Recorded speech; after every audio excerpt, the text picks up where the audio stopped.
Welcome to another episode of Eternal Champions. I am your host and DM, Michael Trabacchino.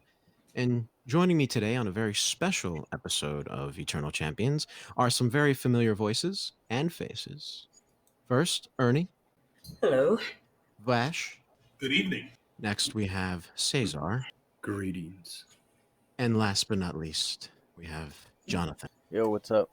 As I stated earlier, this is a very special episode of Eternal Champions. This is the Shadow Over Hopespoint Bay, where you all will get to experience the tragedy that befell the town of Hopespoint Bay and how it all plays into the main campaign.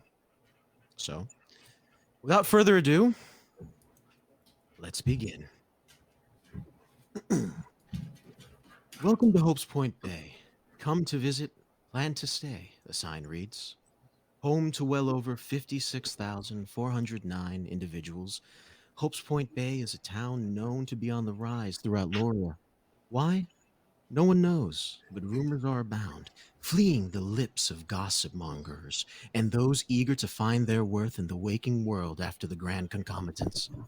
Now, imagine, if you will, a beautiful autumnal day. Hastily thoroughfared streets, vibrant in the season's fiery makeup. Children, playful in the byways, dressed in their costumes, celebrating in droves the holiday known as Champions Day or Martyr's Feast, depending on who you ask. A once luxurious long coach pulls up in front of a building named Philip's House.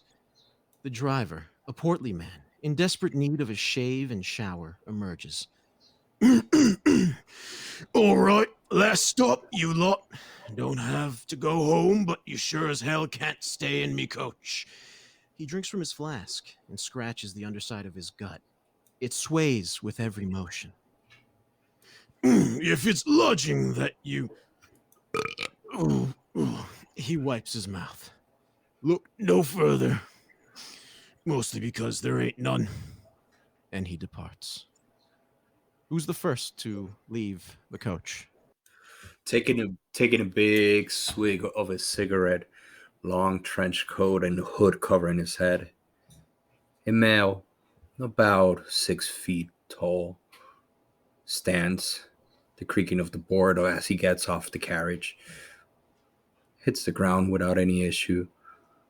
Looks around, takes another swig of his cigarette. That's it. You see, kind of hunching over to make sure they get out of the carriage and then standing up. About 6'9". This this sterling silver skin dragonborn, thin, live tone arms that seem to be poking out of a fur-lined leather jacket with its sleeves that are suspiciously torn off. Steps out in the just casual pair of trousers as well, with a pair of strangely wrapped boots on her feet. Her tail kind of very gingerly trying to pull itself up behind her so she doesn't bump or knock into anything. You see a shorter figure, one about maybe 5'2", step out the carriage. One looks to be in an assortment of blue robes and a blue hood, and looks like it's trying to hide what looks to be bandages all around its body. You can't really determine the gender or anything of it. The tightly wrapped in the bandages covered in the hood. And last but not least, our final character. A character almost as tall as Vash's character, 6'5", wearing an assortment of leather armor, but also wearing a hood with a cloak to hide his appearance, jumps off the carriage, looks over left, looks over right to make sure who's around him, and continues to walk forward and thanks the carriage men for dropping him off at the town. Something that you did notice, by the way, John. that your character would have noticed is there are certain physical features of Cesar's character that look familiar to you. While they aren't the same, there are distinct characteristics that you recognized well from your past. So, what is it that you all would like to do? You have been dropped off in front of the only establishment in town, apparently, that can offer you some sort of respite and shelter, known as Philip's House. It's located, and all of you would know this, on Rivers Road, located on the northern part of Hopes Point Bay. Hopes Point Bay is a town separated by a river that opens out into a bay that is divided into two sections. You have the northern and you have the southern. While it's not referred to as northern or southern by outsiders, the townies, for a better lack of the word, do. Malvir looks around, decides, looks at the other people that also got off the carriage, takes a glance over at Cesar as character, looks back, smirks, then heads forward into the only establishment that would give him lodging. Okay, so you enter the establishment known as Philip's House. Next, we will go to Cesar's character. What are you looking to do? Well, what is the weather like right now? Right now, it looks like to you, it would look like a beautiful fall day. The sun is cresting over the horizon, well, about to sink into the sea, and there are colors of orange and magenta, and bits of violet dancing across the sky. Okay. So pretty much throughout the ride, one of the main reasons that they were wearing the hood is just to keep people from looking at them, being so close at the proximity of others. But now that they're off and he's on his feet off the carriage, he will pull back this hood, revealing a slick back undercut and not very detailed chisel jaw, a bit of facial hair that's probably grown since the last time that they shaved, being on the road. And the thing that sticks out a little bit more than possibly some other individuals here is the bright kind of orange red and mixed with yellow irises that they have. Looks around and seeing the other individual did take notice of him not much of a he stretch takes two more swigs off the cigarette and then just turns it off on the side of his coat, puts it away, and as he does, it would reveal a scabbard of what looks to be like a curving blade on the left side of his hip. And he would looked at the others. Well, there's no point in being out here. Might as well just go inside and at least see what's up there. Who knows? If you lot don't get a room, you might have to sleep out here. And with that, he walks towards the building. Okay, you enter Philip's house. How about you, Ernie? What is your character doing? Looks around, puts a finger to the air, and you see what looks like a bit of purple energy just start from his and his fingertip real quick, and you see a little glow where their eyes should be, and they look around. They don't see what they're looking for, so they go, "It's a good point. Might as well get some lodging before the weather changes," and heads inside. And last but not least, we have you, Vash. You see the dragonborn like as they stand up straight and tall to their full height, almost instant, just as quickly as she does, she kind of hunches over just a little bit, kind of shrinks her shoulders down a bit, as she notices Ernie's character just wave their hands in the air with the purplish glow, and just kind of hikes their tail up, attempting to wrap it around her waist as if it were a belt, and then kind of sheepishly kind of walks ahead, trying to go inside Philip's house. And as you all enter Philip's house, one after the other, you're greeted by a strange sight. It's a parlor room of sorts. in rectangular size. It's a lot larger on the inside than it gives to the outside, but there's no magical property. It's just a matter of perception, rather, and a trick of the light. The room itself is covered wall to wall with a red plush carpet. On the left side, there are a series of tables as well as chairs and a lounging couch that corners the room. In front of you is a long desk that covers about half the establishment's first floor. And behind it is the proprietor, or who you may assume is the proprietor. The Dragonborn will just kind of quietly walk ahead. Excuse me. Hello. Hi. I was curious to see if there'd be any lodging for myself. I'm sure the others behind me would also like it as well. I don't want to speak for them. By the way, the proprietor is of human descent. You can clearly tell that by the physical features. Yes. And you see that she actually leans forward a bit so as not to have them look directly up at her, trying to get as close to eye level as possible. The proprietor looks up at you. What can I get for you? Uh, room and board for, and you see she kind of looks up and just kind of tries to do the math in her head. For at least Four, that would be. for 4 Here, nights. I'm right behind you. So, sorry, you're gonna have to speak up. I'm a bit hard of hearing. What? Room and board for 4 nights. Room and board for a fortnight? Well, No. okay. No, for 4, as in the number, and she just raises up 4 fingers. Oh, 4 nights. You should have said so. All right.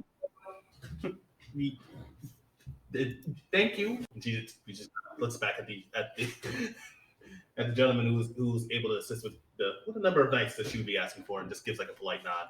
Now, unfortunately, I don't think we have a room that fits up to 4 people.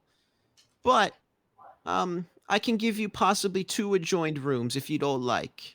And she just slowly turns back to look at the others and see, just trying to gauge a reaction to that news. All of you can hear this clearly because she's saying it a little louder than normal. But we don't know each other, correct? You don't know each other. Nope, not at all. Kind of looks at the scalebound oddly. I would take a room for myself. How far are you, by the way? Are you up at the deck? Yeah. And he holds one finger. He points himself and makes a motion of one finger. Oh, Okay, one for the tall. gives him a wink. And what about you? The other one, the other one that's not the Mr. Bandages and the scale bound. Hello there. Do you have a room? Just a solo room. Yes, I have a lot of those. Here you go. You can pay as you check out, and so he hands you 2 separate keys. One is room 106, and the other room is 103. He hands 103 to Cesar's character, and then he hands 106 to your character. Thank you so much. By the way, do I need to sign a book in regards to checking in? Oh no, the keys are enchanted. You see, once you put them into the door, they start a timer that only deactivates once you hand it back to me personally. I'm sorry, I didn't get your name. Oh, my name would be Philip the Third. We'll extend Kellen will extend his hand towards Philip. Philip shakes it. Oh, quite how formal of you. Very well, polite. Good It is, etiquette. it's a pleasure to meet you. I'm Kellen. I believe this is going to be fun. Is smoking allowed in the building? Why, yes, but I do ask you to be very courteous of the people that reside in this building below and near you. So if you do have to smoke, please smoke outside a window.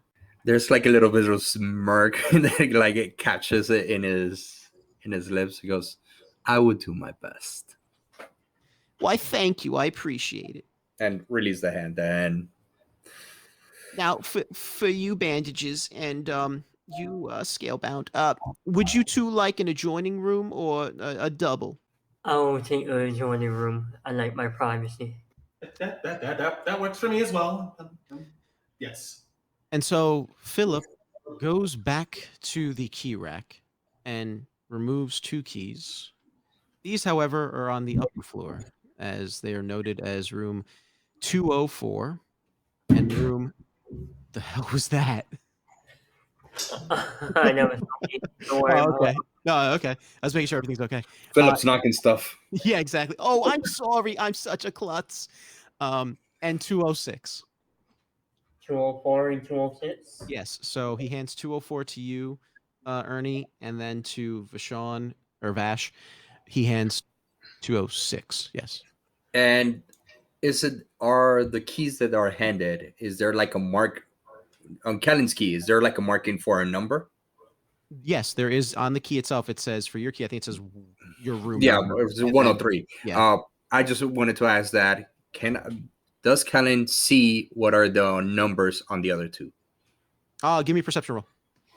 Would my passive be enough or no? What's your passive? 18. Yes, it would be. So yes, you see the key numbers for all of the other guests that have checked in so far. The 4. Okay. If you need anything, don't be afraid to ask. We have these very, very advanced communication devices in your room. They work on something called a ley line. They were invented here at Hope's Point. Should you need anything, just pick them up and give us a little ring. You'll notice them. They're on all the nightstands. And if they're not picked up, does it pick up the audio in the room? Is No, it not at all. No, not at all. being as old as I am, have I heard of these things? Nope. This is something fairly new. Very new, actually. The only person who possibly might know, Ernie, if you wouldn't mind, just give Yes. me a D20 roll. Got it. 15. You don't know these devices per se, but you heard rumors. Rumors that are floating around, at least the local areas, particularly like Kingsport and so forth, of these devices that originated from Hope's Point. And they haven't quite made it out of Hope's Point because as soon as they do, they just don't function as well as they do in Hope's Point. Hmm. But you haven't actually seen one physically. Oh, today my lucky day. You see with the description of what the ley line is, that the scale bound her interest seems to be piqued and just listening intently, and then kind of looks a little disappointed that the conversation kind of ends so quickly. Now, if you don't mind, I do have to get to other errands. Should you need anything, like I said, just pick up the ley lines. It was a pleasure meeting you all. And her gaze lingers on you, Kellen, just a little bit longer, or his gaze, sorry, lingers on you a little bit longer, Kellen, and then recedes into the back room. And as they're moving away, it's like, it's a pleasure, Philip. I do hope that we see each other. And Philip departs. So, what is it that all of you would like to do? I'm heading to my room and check on that ley line. Okay, you head to your room. Your room's upstairs. So the way to get upstairs, there is a stairwell on the left-hand side that goes up and over to this balcony, and then further down is this hallway where it's dotted on each side, flanked on each side with doors. I head up there Okay, and turn to my room. and you head to your room immediately. What about you, Vashon? What are you doing? The scale bound is gonna do the same, just kind of quickly go up the stairs, and then once inside, you'll what. Okay, so hold on. I'm not. So you're heading upstairs. Oh yes. Okay, perfect. We'll leave it at that, just like we'll leave it with Ernie's. Kellen, how about you? What would you like to do? This other individual, the one that is in room 106, I believe, correct? Correct. Has he spoken up at all? What does his demeanor look like? What is he wearing, pretty much?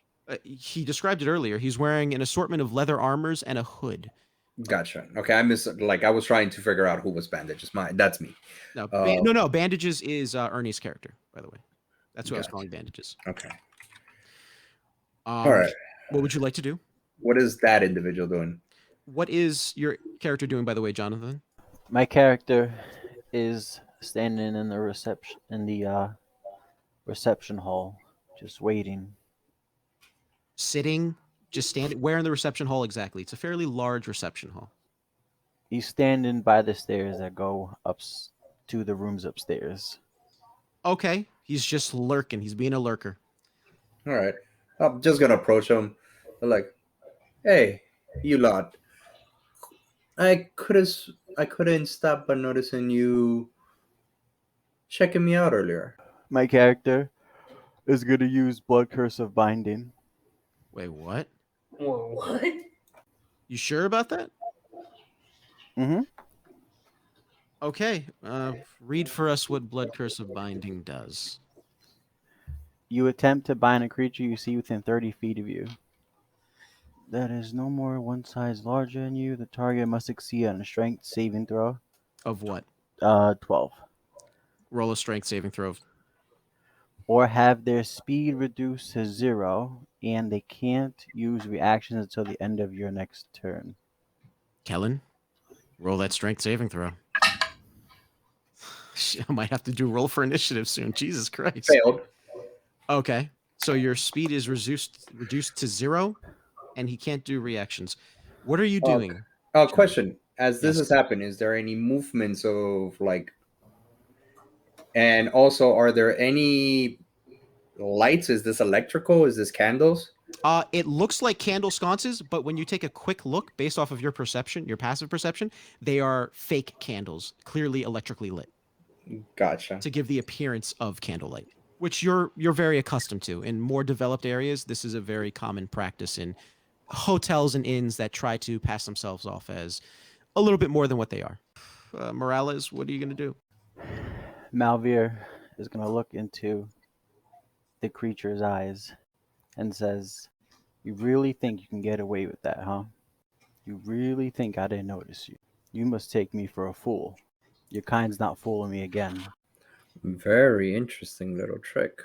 But one should pay attention to what it is that their quarry is before you do stuff. The entire time, there's a fire dog behind them. How long? You never said that you summoned a fire dog. No, at this moment, it appears. Okay, what are you casting? My druid or my fire druid ability. I use one of my wild shapes, and a fire spirit appears. Okay. You see this, Malvir. What is your reaction? I say, "Neat trick, not using your fangs this time." Oh, you're that kind of an individual. All right. How long does this effect last, by the way? It says, if I can find it, here we go. It lasts for a minute. If I amplify it, that's what it says. Did you amplify it? It just says it lasts until your next turn, like before amplify. That's So 6 seconds. That's 6 seconds. So we'll say it's come. You have. I'm going to give you one action to react, Malvir. What are you going to do? Malvir is just going to, he's just going to, he's just going to talk to him, be like, "Just tell me where the rest of your kind is, creature of the night, and I'll make this easy on you." And that's it. Yeah, I will. Yeah. The effect wears off. Kellen, the ball's in your court. Takes out, reaches into his coat, grabs a cigarette, puts it in his mouth as it lights. Take a big start and then stop. Puts it out, remembering what Philip said. Is there a window by? There are windows flanking, but they're all closed and they're quite large. They're all flanking the walls basically. They're all on the walls along. And It wasn't enough of a pull, so he'll just speak and be like, "I just met you, and you obviously don't like me, so I say good evening to you, sir," and just gonna go around him. Okay. So, well, he wasn't blocking you. He was at the stairwell to the second floor. So, the rooms leading to the first floor are actually, when you enter the building, on the right-hand side down a hallway. Gotcha. No, he's gonna go to his room. Okay. So, your dog following you? Yeah. Okay. Flaming dog following you. And as it walks, it leaves behind fiery footprints that don't scorch the ground itself, but leave a small imprint and then fade away. So you turn to your room. And Malvir, is that where you're going to lurk for the rest of this time? Yep. Okay. So now we cut to Ernie's character as well as Vashon's character. Ernie, your character heads to your room, and as you head to your room, almost simultaneously as Vashon's character, you notice a individual, an Eldican. To those that aren't aware, Eldican, they look similar to elves, but they're taller in nature. They tend to be a bit more lanky, and uh, their ears aren't so upright as they are kind of more horizontal to the head as opposed to vertical. But they still Okay. have a unique point to them. And you see a male Eldican dressed in a quite a dapper looking suit um, exit a room, close the door, and hurriedly walks away downstairs. Anything you would like to do as this individual walks away? What room did they come out of? Judging by the numbering pattern, you can tell that they came out of 210. I take note of it. Mm-hmm. Like you'll see the scale bound kind of step out of the way of the Elderkin as they're speeding by. Like, oh, sorry, Oh, sorry. As you say that, the Elderkin says, "Quite no bother at all. Thank you, though."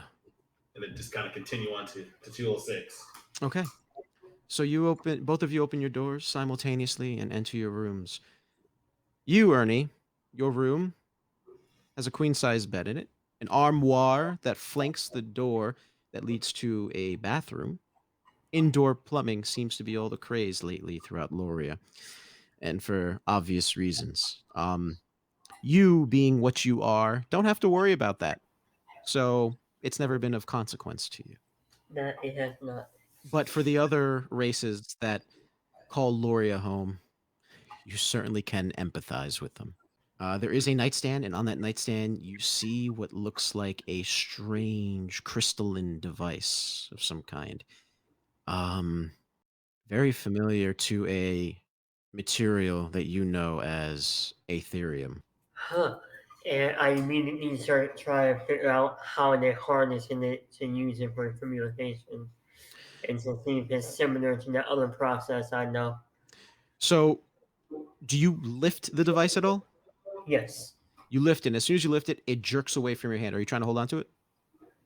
Yeah, I'll hold on to it. It jerks you with it. And as it jerks you with it, the device splits into two separate parts. And then in front of you appears what looks like some sort of projection of some kind. And on the other side, you see a very familiar face of Philip. Oh, that was awfully quick. What can I get for you? Nothing at the moment. I want to see how this works. Oh, okay. Oh, you're quite the inquisitive little one. Oh, all right. Take care. And then you see the Well, two devices, the two pieces, click back together, and then fall. Are you going to try to catch it, or are you going to just let it fall? seeing that when I touched it before it split apart, I'm going to let it fall. It falls down onto the nightstand and Okay. just remains stationary. And as a ritual, I'll cast Detect Magic and try to figure it out. We'll cut over to you, Vashon. What are you doing? As she walks inside, she just kind of you see that her shoulders relax. She stands upright again now that she's alone. But kind of like lets out a sigh of relief. And curious about whatever this ley line device is, she'll pull out a notepad. She's gonna write what she do. She'll write down everything she recalls from the conversation Philip had about ley lines being in the room, and then also under the well, I guess transcription would be the best word for it. She'll just do like as accurate as a sketch of what this device is. Give me, and you guys can hear me, right? Yes. You can hear Yeah, us. we hear you. Yeah, okay. Just making sure because I'm not getting any register on the sound levels on Squad. Mhm, Now I am. That's weird. I think it's just a delay. So give me a intelligence roll and add your just give me intelligence roll. So add your intelligence modifier if you have one. Okay, so straight D20 plus intelligence. Yep. All right, that's going to be. Did I roll it? Oh, I hit twice. I'll just the first one. That's going to be a 19 plus 1. That's a dirty 20. Oh, okay. Well, so you know this material instantly. You've you've only seen it a handful of times throughout your journeys, but you know this material to be made, this device to be made of a material known as Aetherium. It is a metallic substance that only two races that you know all throughout Loria know how to properly harness. Other races use it for building materials because it is one of the strongest alloys, or not alloys, sorry, metals in all of Loria. But only two races actually seem to bring out the true properties of Aetherium. And those two races are Aetherians and Kiasi. You know one Kiasi in particular through a mutual friend, one that Right. resides in the city of Kingsport. Okay. You see, anyone ever looks in the notebook she's writing in, she makes a mention of that Kiasi's name, and let them know that the mutual friend will be interested. The mutual friend will be interested to know this later. What, just as a side note, what is your feeling towards that Kiasi? Because you know that your mutual acquaintance or individual, they're good friends. How about you? I would say it'd be a similar situation. Good friend, maybe not as good a friend, sort of a friend of a friend situation, but always happy to see them. Gotcha. Good to know. Thank you. And other than that, once she's done just getting the sketch of the ley line device, she'll just make a note of that just unpack her things. You'll see she'll take off her backpack, which has her items in. She'll take off a quiver that she was carrying with her as well. And then once she does that, she'll head downstairs. I don't think, and then no one's noticed this, but she also has a slightly smaller hammer that's kind of like affixed to her waist, like almost holstered like a scabbard for a sword would be, but at the end it's just warhammer. There we go. But slightly smaller, not like a two-handed hefty thing, more like something you just wield with one hand. Then she just make her way down. She'll like lock the door, make her way downstairs, and then just explore the rest of Philip's house if possible. All right. What about you, Ernie? What are you doing?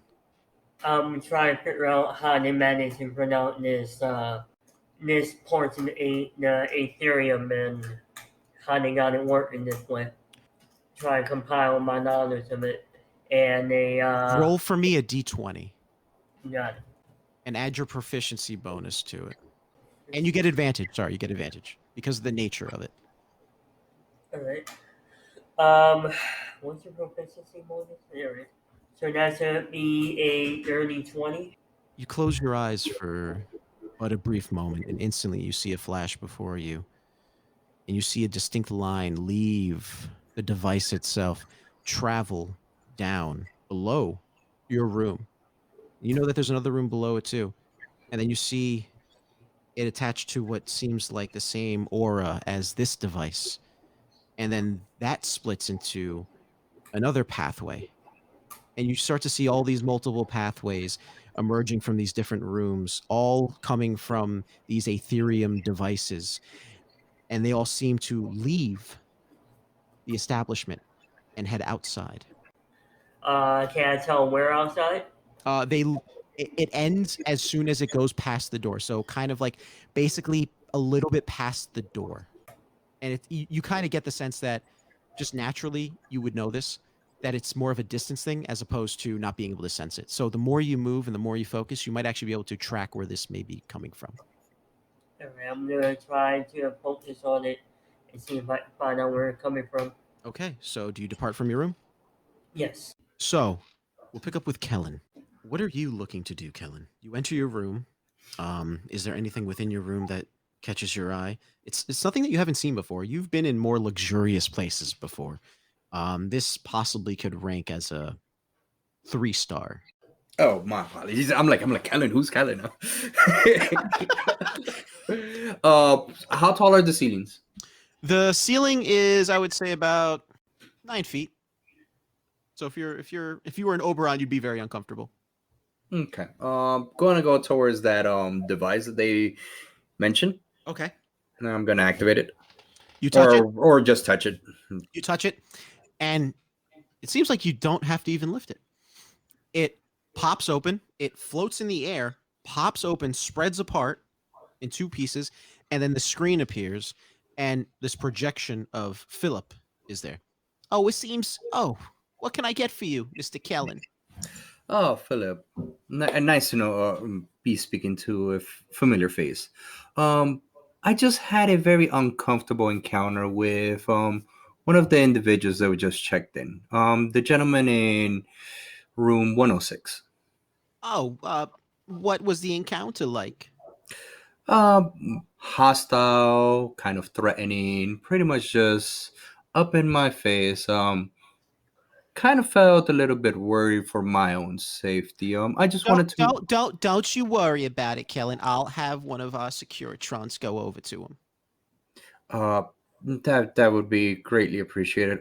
By the way, seeing how I just want to keep myself safe, but at the same time know the rules of your establishment. What is your engagement in regards of self defense? If your life is in danger, by all means, you have to defend it. All right?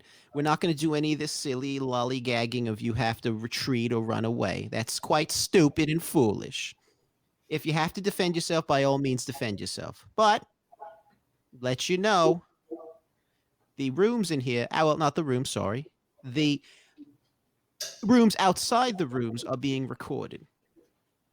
So And then you could definitely see the transpiring aggression that I just was part of. should we have to? But Oh, seeing that's as how you're okay, you weren't physically harmed, were you? no, no, no, no. Okay. I made sure that it stayed pacifistic for the time being. I'll send someone over to talk to this individual in 106. All right. Is there anything else I can get for you, Kellen? No, you've been a beautiful help, and I greatly appreciate it. I'm just gonna have one of my pets with me, just to comfort me, kind of like a support animal. By all means, as long as they don't leave a mess or if you clean it up and it doesn't leave a stain, they're more than welcome. Oh, and by the way, please enjoy the Champions Day Festival. It should be going off in a couple of hours, actually. No, I actually don't know anything about that. Could you, if you wouldn't mind, maybe like, sure, is there? And looks around the room. Is there like a book or pamphlet or Oh, there something? is nothing in this room, right? You, as an individual, being as old as you are, you understand Champions Day or Martyrs Feast, as it's known to some people, is a holiday to celebrate the champions that defeated Calgrim, um, which eventually, which depending on who you ask, is either a good thing or a bad thing because yes, they defeated this great evil, but it still didn't prevent the event known as the Grand Concomitants, which kind of sundered what was the one planet that comprised the nine that became the nine realms, right? Which Loria was one of those realms, into the multiple pieces. So yeah, they won, but there was a grave cost, right? They weren't exact. It was kind of a bittersweet victory. And depending on who you ask, it's either called Martyrs Feast or Champions Day. It's commemorated and celebrated by throughout all of Loria, but its On name this, differs. So and Lorians know this information, so yeah, yeah, okay, yeah. So you know this holiday. yeah, all right. The festival, however, is different from region to region. So what their customs are, you don't know again because Hopes Point Bay is a fairly new establishment. Yeah, and knowing that he's never seen this, he will actually ask, Philip, I'm not familiar with your customs in this area. Can you tell me a little bit what I should be expecting, around what time? Oh, expect the works, fireworks, parade. Oh, it's such a gay sight to see. It's lovely, absolutely lovely. No, well, I would definitely keep that in mind. Thank you so much for your help. How do I turn this? And he's just like looking at it. Oh, just say that's it. You don't need anything. That's it, Philip. I don't need anything. Take care, and then you see the two devices that once split can join, land on the nightstand, and that's that. Okay. You would know that this device is made of Ethereum, by the way. Whether in your past you've ever come across it, you don't know. But again, the same thing as Vashon's character, basically, you know that there are only two races that really know how to bring out its true potential. Gotcha. All right. Taking this into consideration, he's going to go and rest laying down on the ceiling. Okay. We cut to Malvir. Malvir is standing still in the reception hallway, Same area. same area, in his mind contemplating on his plan of action. Okay. As you wait there, a few minutes go by and you hear and you see this large, we're talking titanous metal hand emerge from the double doorway where Philip went. It pushes its way through the door and then puts another arm and then squeezes through. You hear the wood and the metal buckle as this giant automaton emerges. It's nothing that you have ever seen before. And it looks at you. My character just looks back, has no idea why, and just shrugs, like, okay. And then walks to his room. It steps in front of you before you can walk to your room. Are you the individual who provided a discrepancy to one of our patrons? No, there's no discrepancy.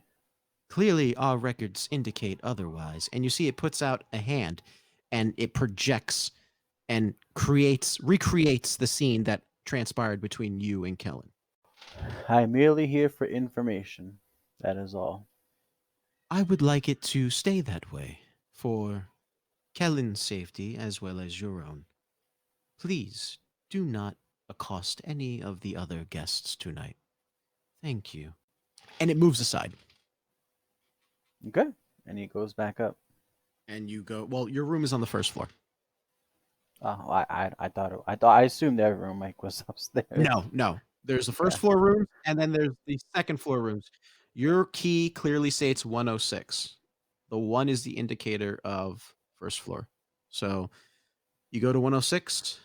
Malvir stands by his door, then looks left to see the room 103. Looks over and starts walking towards room 103.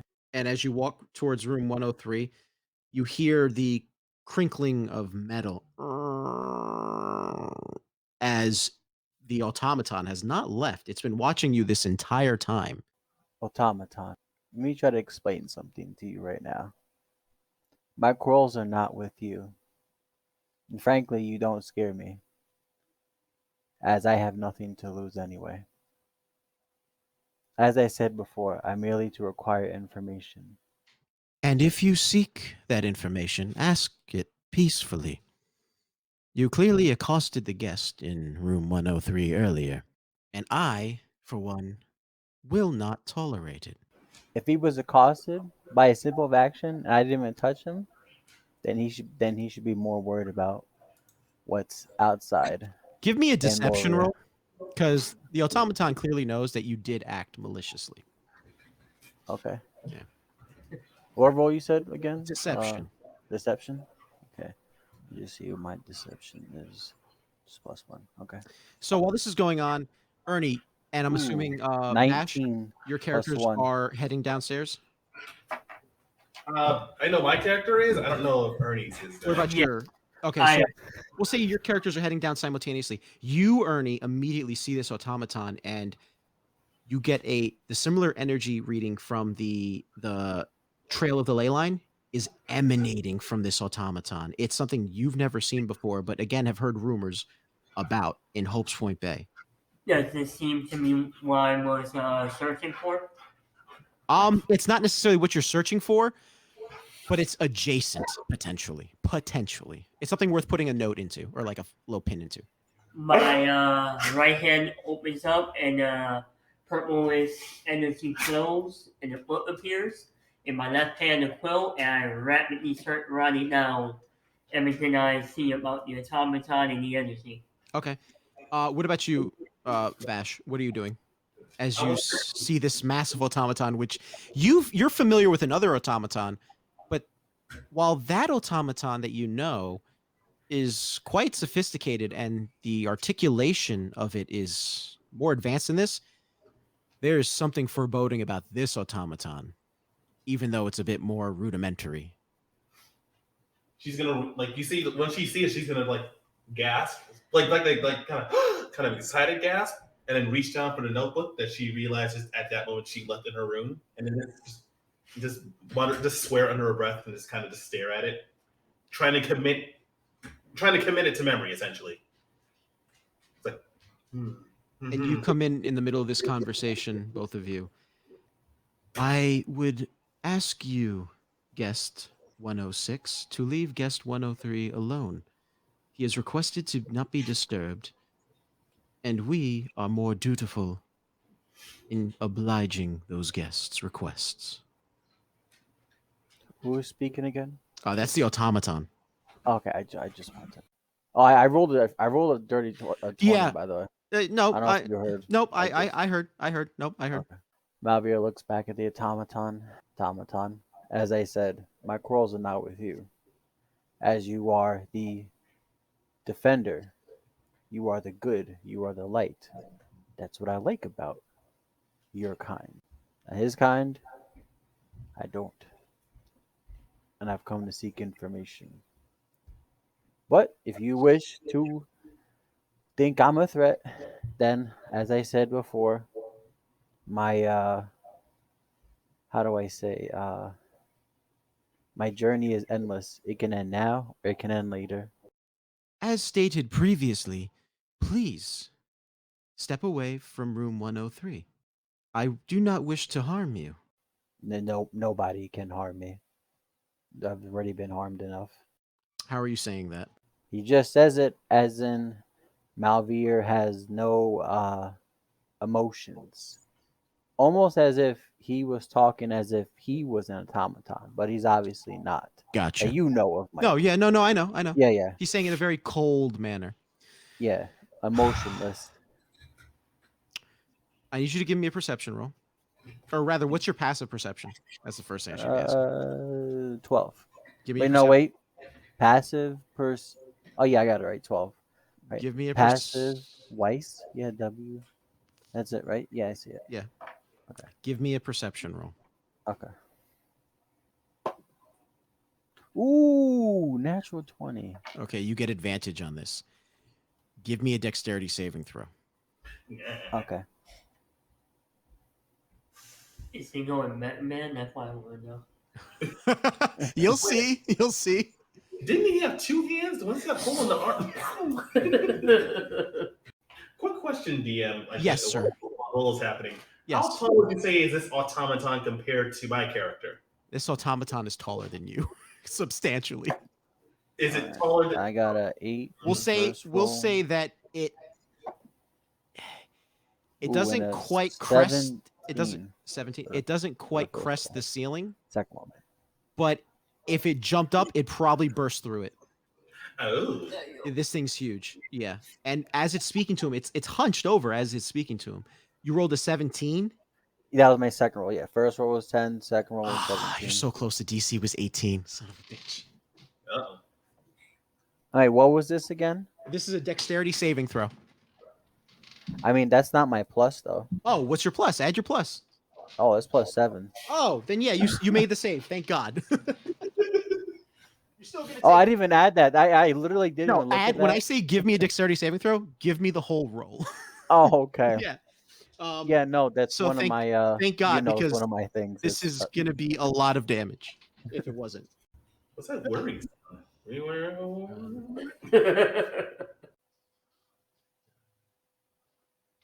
You take, and this is already after having it, you take 17 points of raw aether damage as this thing extends its hand, which almost spreads the lengthway of the doorway, and you see this large cylindrical apparatus just eject from it, and it shoots this straight beam that covers the hallway and actually scorches the siding of the hallway itself, eliminating the sconces. It goes completely dark in that hallway and blasts you with this raw Aetherian energy. Aetherium energy, I should say. You take 17 points of damage. And I need you to roll for initiative. Oh, Oh, shit. that escalated.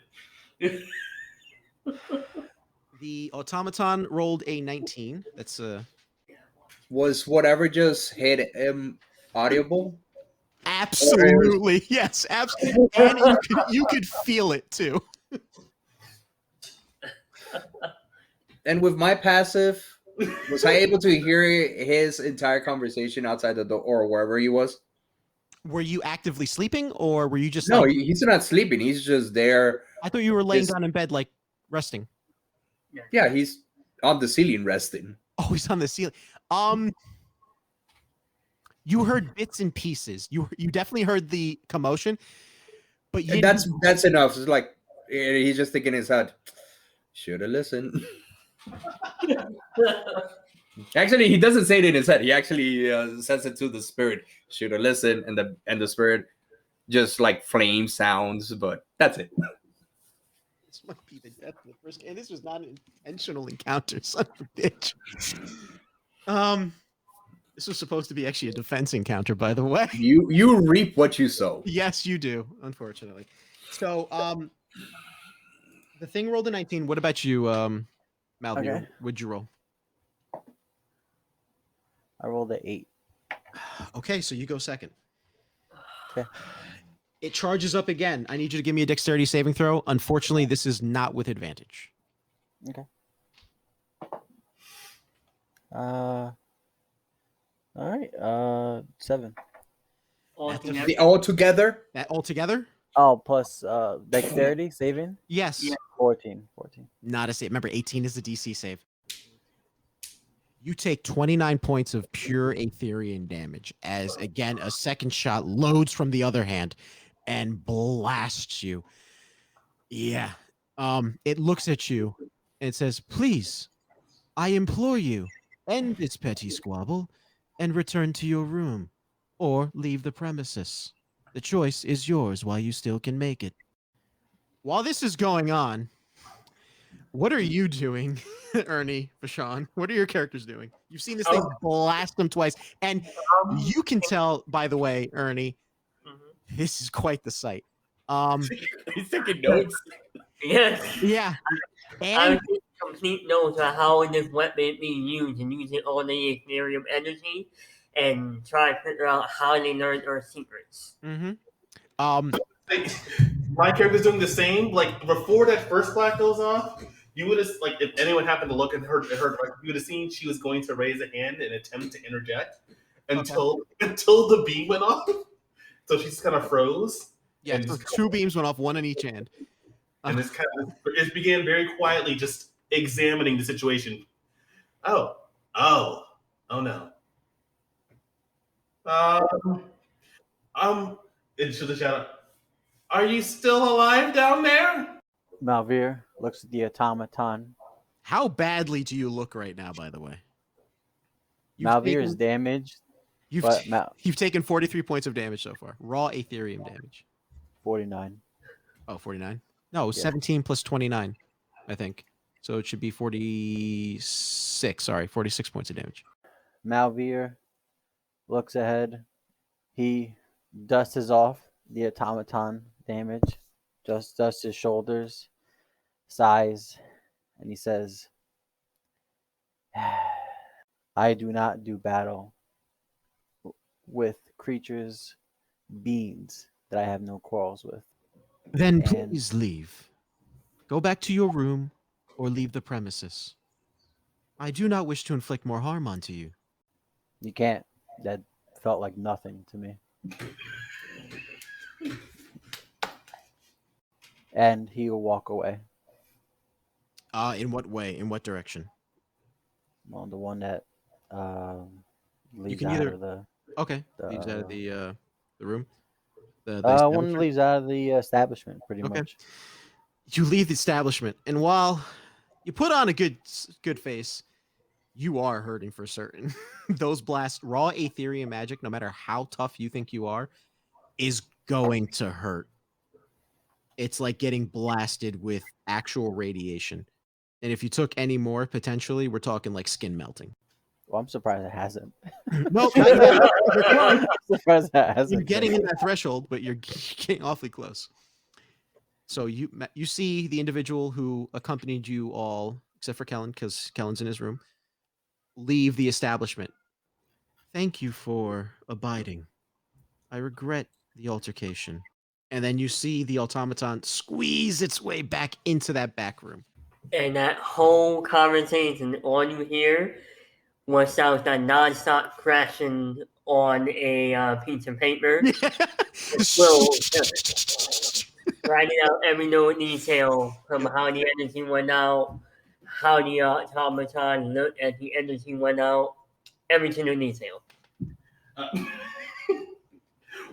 once whenever the automaton leaves, my character runs back to her room to go get her to go get her notebook and just is gonna just no matter of fact, would she do this? No, she still wouldn't have a reason to take her other stuff. She'll grab the notebook, her quilt, just run out, and as she's walking out from her room to go downstairs, is just jotting out as much as she can remember from what just happened, and then also just wants to examine the walls, check out the damage it did, just taking all of this down. You know, do you do this too, Ernie, or no? Yeah, I did.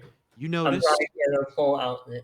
where the beam directly contacted with the walls and the floor, which it didn't so much hit everything, but whatever wasn't like, a living being, essentially, you see small clusters of raw Aetherium ore begin to almost like dotting, almost kind of like moles on skin.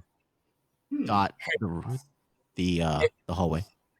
Does that happen any other way but the natural way I know of? You've never heard of something like this. The only other way that you know of this type of thing occurring is slagging. Understood. Yes. Oh, and you start seeing the purple glow underneath my bandages Okay. as I think of that, and you see the note taking getting even more furious. Okay. We'll take note of that. No pun intended. So, Kellen, are you doing anything in your room?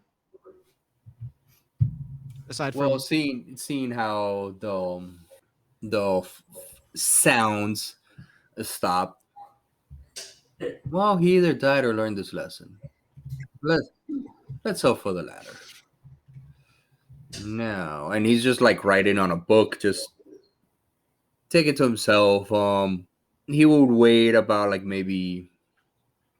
Yeah, he has no reason to go outside. He has everything that he needs in his room, unless somebody's gonna come to him.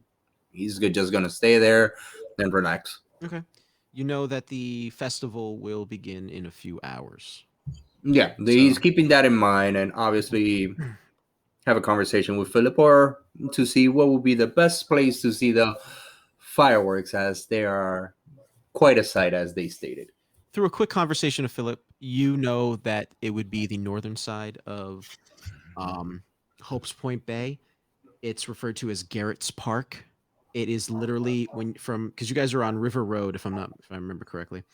If you go a couple blocks up River Road and make a right for another couple blocks, it's literally the block before you reach the major port of Hope's Point Bay. That's Garrett's Park. It's a massive park that extends all the way to the beginning of the major bay of Hope's Point. Kellen will actually ask if perhaps Philip would want to accompany him to get a good scenery in regards to this place, if they want to. If not, completely understand, as I'm new and I don't know the best place over here. And local being with the locals is always best. Philip unfortunately regrets to inform you that he can't necessarily join you as much as he would love to. It has to do with the fact that he's partaking in the parade itself. Otherwise, he would love to.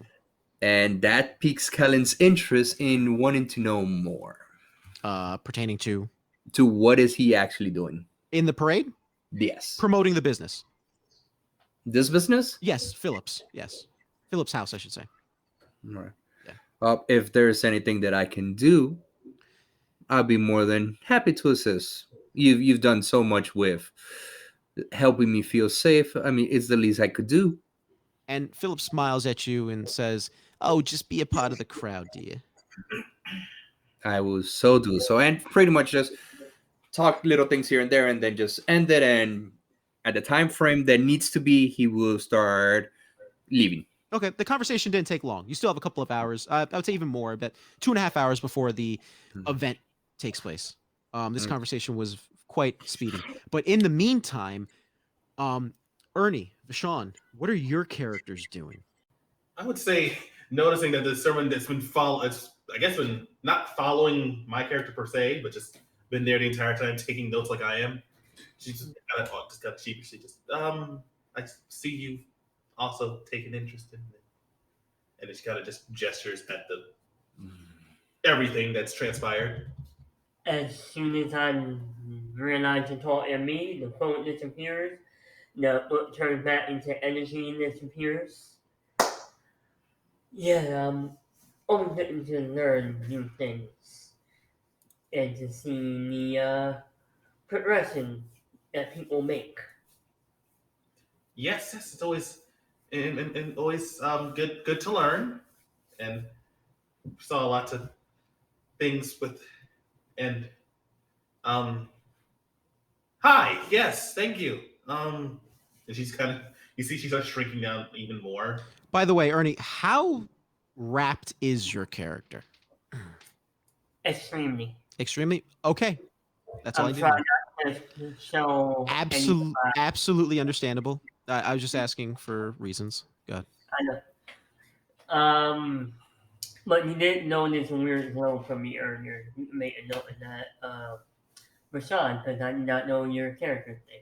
Yes. And she's just gonna and she just extends a hand. My name is Nasira. It's a pleasure to meet you. Socrates, and I hold out my bandaged hand, think better with and turn it into a wave. Hello. And it's that awkward thing where it's like she up, and then she just waves as well. And if you look at her arm, you see that there's this a lot like amidst the silver scales, there's like a line of etchings going down her arm. And when you look, you know it's on the other arm as well, going from her head and across her skull as well. Anything nice particular about it, or? Uh, if you can, if you what what languages do you know? That's a very good question. I know quite a few. Yes, indeed. I know aspects, celestial, common, primordial, sylvan, and other language which this is spoken. Oh, so you okay? So I don't you don't know what this language is. Okay, do you think about it in your head out of curiosity? What was that? Do I think about the? Language that's on your mind? Well, you might have no reason to. Never mind. No question. Oh no, not any question, but I think I guess it'd be weird too. She does with a bunch of you don't recognize language at all, but you see it's like literally covering a bunch like all over her arms and like just in a pattern way, like going up from her fingers, up her arms, back of the head to her face, and pretty much wherever there's exposed skin or scales, as it were. Very unique markings. Oh yes, yes. These are runes of affirmation and power. I had someone do these for me, and I returned the favor for them as well. It's an intricate practice when you really think about it. You see, oh, I'm sorry. Got distracted with um you see, she's just kind of really just bad at just talking. And while you're fumbling, you see Tocantris go down the stairs and go to the, I guess, the crystallization of the Ethereum. And doesn't it remove it from the walls? Oh, absolutely. It's not fashioned on there quite well. It's not as bad as slagging, but it's reminiscent of it because it's like I said, it's similar but not the same. I'm gonna take some with me then and put it in a pouch. All right, give me a Constitution saving throw. Okay. This is raw Aetherium, Okay. which you know what does to. Yep. That is going to be a 13. Give yourself one tick. Okay. Does my racial feature give me any benefit? In regards to, The tick? I'll message you Okay. privately how many ticks, basically. I guess I was gonna attempt to see what else there is to um see the what's happening here in Hopes Point. I suppose I could use some company as well if you're up for it. I I take it the other person traveling with us. Well, while it might have been nice to ask, I see they have other um, maybe some more pressing concerns. I suppose. I would assume so, but I wouldn't mind bouncing ideas off you. Please, lead the way. Excellent. Matter of fact, hang on. Let me go grab some of my things in case I might need. And she just kind of awkwardly just leaves and then goes back upstairs and just grabs her quiver and just kind of affixes that to her pack. I mean, back to her back, I should say. And then just kind of heads back downstairs to where you were and just yes, let's. Um, I suppose I can always ask Philip, maybe. I guess. Yeah. And while they're talking, I start trying to trade that energy to see where on the outside it goes. DM. You see that it splits as it exits outside. There's a right path and a left path, and it seems to follow the sidewalks and where the intersections are throughout the street. I mean, the crosswalks are throughout the street. They follow them as well. You see that as far as you can see within range, it spreads throughout the area. Huh. Very interesting. So, you know that automaton thing, right? I know of similar automata, but nothing quite as for a polite word, imposing as this one. Yeah, well, that same energy source is going that way, and I point down the paths all throughout this city, it seems. Huh, strange. Considering the Ethereum, ooh, considering the Ethereum that seems to be powering, I would say the same thing that powers the ley lines in our rooms. Would it be the same? I can only assume it's the same that powers that automaton. Maybe there's something to that as well that allows it to utilize that much energy. No, wait, no, that probably doesn't make any sense. It makes sense. Hmm. Why don't we take a little walk and see what else the city holds? Yes, And I start heading down the left path as they're trying to catch the words. yeah. Cesar was about to continue talking, and noticing that Sopraxis was menaces. And then just kind of hurriedly just follows along afterwards. While you're having that conversation, you do see the individual that had traveled with you in the carriage coming outside, closing the door, and while you're having the conversation, walking in the direction where you are, and around their neck is wrapped what looks to be almost like either a ferret or some kind of elongated animal that is in flames that is now just wrapped around his neck. A fur snake. No, not a first name. I'm joking. I'm joking. It's from an old joke I've heard a long time ago. It's sort of like it's a red fox. There we go. Gotcha. While this And is he all, just, so while this is as you're catching up to them, Kellen, I'm assuming. yeah, he just like looks at them and having the conversation. He will feed them in. It's like, oh, the holiday of the Champions Day or Martyrs Feast, depending on which one you celebrate. Which you're Should all be starting familiar to- with. Yeah. and which, pretty much catch them in regards to what Philip said and blah to them okay. if they're interested. While this is going on, Malvir, what are you doing? Or I should say Jonathan, because you're the only one who hasn't revealed their name yet. Malvir has already walked out of the establishment Mm-hmm. Yep. and walks around the corner of the establishment, sort of like behind it in a corner Okay. where nobody can see him. Give me a stealth roll. Because the streets are quite lively. Ooh, 20. Oh, I'm really getting fucking good rolls tonight. Natural 20. Okay. Plus. My stealth was wow, +4. What are you ducking in? Are you ducking into like the alleyway between the Yeah, establishment? Okay. So it's not necessarily an alleyway. It's more like there's like a wrought iron fence, right? And you hop it and you jump into what seems like a small patch of like garden and you kind of meld into the foliage. Where are you going? Malvir stands up and he says, "This should be a good place." And then suddenly his body and his knees fall right to the ground, and his hand he catches himself, but then and throws up a lot of blood. He says to himself, "It's hard keeping a straight face, being almost dead and taking that much damage."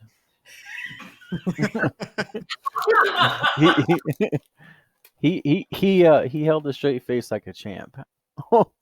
Malvir coughed up a lot of blood, and as he was coughing up a lot of blood, he says to himself, "I spent a lot of time on an endless journey, killing his kind whenever I could as revenge. But each time I each time I kill one doesn't heal the wound.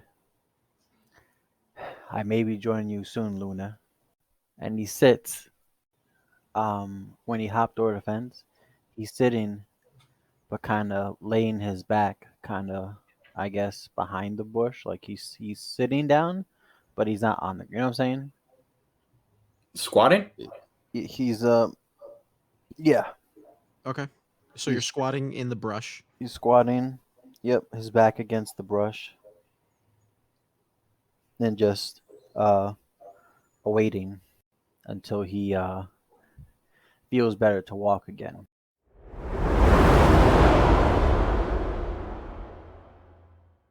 And that is where we will conclude tonight's show, faithful listeners. I do hope you enjoyed the first part of a two-part series called The Shadow Over Hopespoint Bay. The second part will be released later on in the month, where you will discover the ill fate that befell Hopespoint Bay itself. So, until next time, keep those dice rolling.